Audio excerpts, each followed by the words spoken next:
There's a particular kind of exhaustion that comes with modern MMOs. It's not the "I played for 10 hours" kind of tired. It's the feeling of logging in and seeing a checklist of chores, dailies, weeklies, and a gear ladder that feels more like a treadmill. I've spent years in the min-maxing trenches.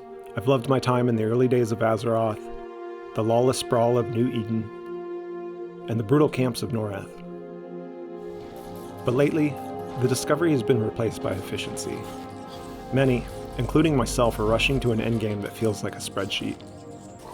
I realized I wasn't playing a fantasy, I was managing a schedule. Then, I saw monsters and memories. At first glance, it feels familiar, a nod to the low-poly roots I grew up on. But there's a distinct handcrafted quality to it. The world looks like a living illustration. The characters and environments have this textured, artisanal depth that feels intentional, not just retro for the sake of it. It's an aesthetic that asks you to slow down and actually look at the horizon, rather than just glancing at a minimap. Moving around a lot as an introvert, my social circles haven't always been in my zip code. They've been in taverns, at dungeon entrances, and on long boat rides. In modern games, you can go weeks without talking to a soul thanks to automated group finders. I'm looking for a place where hello actually matters. I want a world where making a friend isn't just a byproduct of a quest, it's a survival strategy. There's a specific kind of bond you form with a stranger when you're both staring down a corpse run in a zone that doesn't care if you live or die.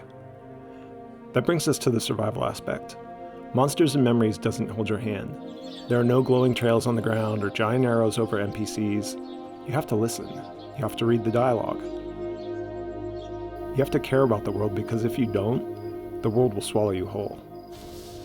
It might sound strange to some, but that friction is what makes the connection to my character feel real. My achievements aren't handed to me by a UI notification. They're earned through navigation, patience, and community. I'm not looking for a chore simulator. I'm looking for a world that feels like a memory waiting to happen. And that's why I'm here.